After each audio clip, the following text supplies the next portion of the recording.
Welcome, friends. We invite you to the T. Naveen Paul Ministries, which is a global attempt to enlighten the Word of God to all the people around the world. Based on Bible and biblical prophecies and studies, we are going to give you some talks and also studies. The studies will come under the title of the Book of Revelation, and the other programs would come under the title of Signs of the Times.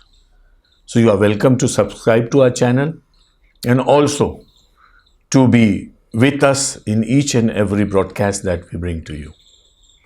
Today's broadcast is a very important broadcast because we are going to discuss something which has a bearing on the global church. Though we had an election in America on 3rd of November, but the ripples, went all around the world. America is the leading country of the world. Until the world was a unipolar world, America was the only ruler. Gradually, the things have been changing now. And we see other powers also coming up like China and Russia. And also some countries in the Middle East coming together to take things to their own task. We know that these things are happening. Amidst all this, while the canvassing for the American election was going on, some of the people, particularly the servants of God, prophesied about the results of the election. Many of them said God has told them that Donald Trump is going to win. And they said this is the leading of the Lord because they felt that this was going to happen. Now the results are over and the results are before us. Still the counting is going on, but still the gist of the result is before us. Many of the secular psephologists were of the opinion that it would be very difficult for Trump to make it. But the evangelical world was after him, saying that no, he will win. Now there are some very fundamental questions that come before us. Now Bible very clearly says, if a prophet gives a prophecy, and if it doesn't turn out to be true, then the credibility of the prophet is at stakes. But to help out, in certain situations, the act of God is also explained. When we read the book of 1 Kings, chapter 22, verse 22 onwards, there was a time when King Ahab was a very cruel king, and Micaiah was the prophet over there. And Micaiah was saying that you will lose the war against the Syrians. But the king and other people were not willing to accept this. Now, Micaiah tells the king that you see, God has a very particular and peculiar plan in this situation. And he'll put a spirit of deception among the prophets. Therefore, they will all prophesy that you are going to win, whereas you are going to lose. And Micaiah says that I am the prophet of prophets. Every prophet is not a false prophet, though there are false prophets. But at times there are prophets are true. But the spirit that dominates upon the prophets in that particular situation is led by the Lord. A spirit of deception will come upon all the prophets. And they'll speak something which is not going to be true. In that case, there is a room for the prophets to say that no. It's the spirit, a particular spirit that hovered upon us, which was not the Lord's Spirit. That's why what we said was not true or did not come out to be true. But this was God's doing because He sent a spirit of deception. Similar spirit of deception is talked about in 2 Thessalonians chapter 2. Where Paul says that because people did not choose to serve the Lord, God decided to send a spirit of deception amongst them so they will believe on the false things. We do not know what to apply in the case of America. But there are a few things that I would like to put before you. Unless the Lord says speak, it's better not to speak. And the Bible said in the third commandment that do not take the name of the Lord in vain. So first, better not to speak. Secondly, if you speak, don't speak in the name of the Lord. If it's your opinion, okay. If you have a wishful thinking, if you have some kind of an intuition which is your own, through which you understand that no, X is going to win and Y is going to lose, you have to be very careful. Second thing, which is very important. There's a verse in the book of Proverbs which says that the lots are put by people, but the result is given by the Lord. Many psephologists around the world at times are not able to explain the results of any election. And there have been many elections where those results came in which nobody expected to come. Because it's the Lord's doing. So, what God has to do, He will do. And He will shock and surprise the people. Therefore, whenever there is an election, one has to be very careful. You see, we already have a plan that God has given us through Jesus. There can be no prophet better and bigger than Jesus. He said in the end days certain things are going to happen. And when Jesus talked about the end time events, He referred to Israel and Jerusalem and that particular area only. Otherwise, it was a general saying that this will happen in the world. You will have wars and rumors of war. You will have earthquakes. You will have famines and you will have all kinds of problems. Okay, that is applicable to all.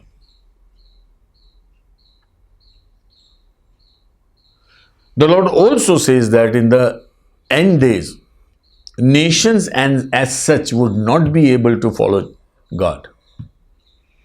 Every nation will have a church. Every nation will have believers because from every nation and every tribes and every people, God is picking up people. His true believers and He's preparing His own church. At this time, if we polarize the world on the basis of the so-called history that a country has, I don't think it has a bearing today. This is proved by God time and again. America is talking about evangelism. And they say that many of the people are pro-evangelical. That's also a reason for a divide. A political divide should never be on religious basis. Why? Because we have chosen secularism. America has chosen secularism. When you say that we cannot say prayers in our schools, we cannot teach Bible in our schools, when we cannot preach publicly to the people because we are secular, when other countries and other people who are fundamentalists come and say that no, we will bring this world on knees on the basis of the religious practices and beliefs and faiths only, then there is a definite clash between the American approach towards religion and the fundamental approach of other people towards the religion. We spoiled our soup, and then we are wanting to mend it, to improve it somewhere or the other. While people are coming who are influencing people, not only through weapons and through terrorism, but also through their faith, the kind of liberty, the kind of loose living, the kind of worldliness that these countries are into and are saying that they're enjoying it. People are tired of it. They want a discipline in their life. They want a godliness in their life. And that godliness can be given only through the church. And we have to understand this. All kudos to those who believe in Jesus Christ, born again believers in America and around the world. This is your time. But maintain the values of the Word of God. Cherish the values of the kingdom of God. We are in the kingdom. We're not waiting for a kingdom. The kingdom of God has already come in. And we are a part of it. So better we get into it and live according to kingdom values. You see, we say we are evangelical. We are God's people. But the people say that the leader of God's people is a liar. He has an adulterous history. He is unpredictable. I don't know where you find such believer. So you may be saying that I am a believer. But living according to the values of the Word of God is a different thing. Prophets, don't dilute your office by giving a face value to somebody who says that I am evangelical. A lot of things are to be said. Let's be careful about all these things.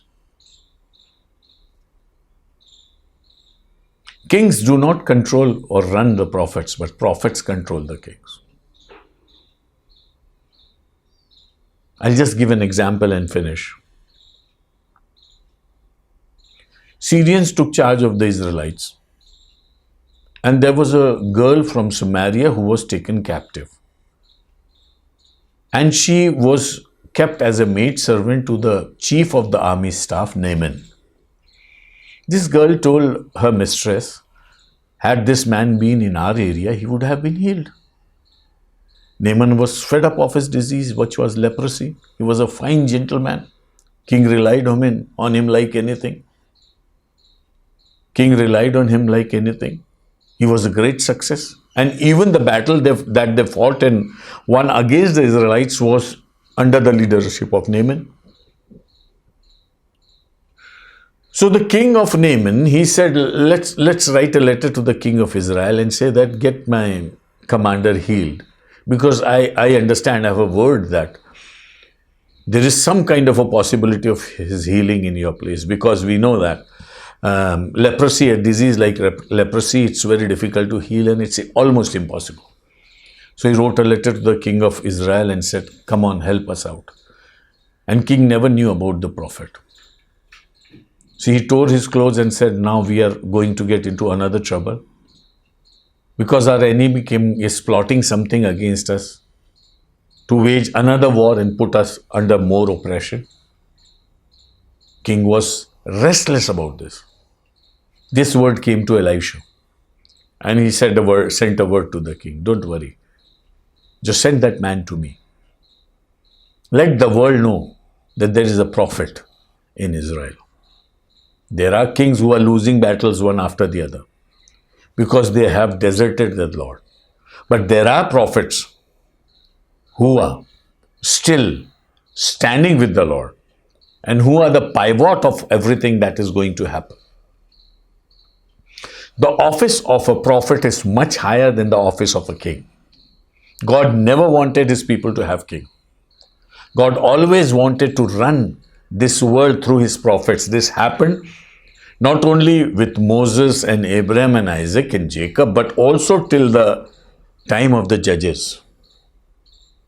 God never wanted this world to have kings. And particularly the world which is ruled by the kingdom or the kingdom values of the God of gods should always have prophets. It was an aberration to have a king. But it's always right and appropriate to have prophets. That's why Bible teaches us that we have to enter into prophecy. Paul says to the church in 1 Corinthians 14 verse 1, I want everybody of you to get into prophecy, every one of you. And in the book of Revelation, it is said the testimony of Jesus Christ is the spirit of prophecy. The moment you confess Jesus, you are in the spirit of prophecy. You have a higher office. Don't yield to a lower office. Prove yourself and prove that your God is true and almighty. The world is looking towards America in this sense and no other sense. If America has been a country of God's people, we need prophets to come forward to evangelize America and the world in the right way. So it's my plea, humble plea. I'll be talking on this matter again. But it's my humble plea that whatever has come out as a result of this prophecies regarding the election times in America is not pleasant.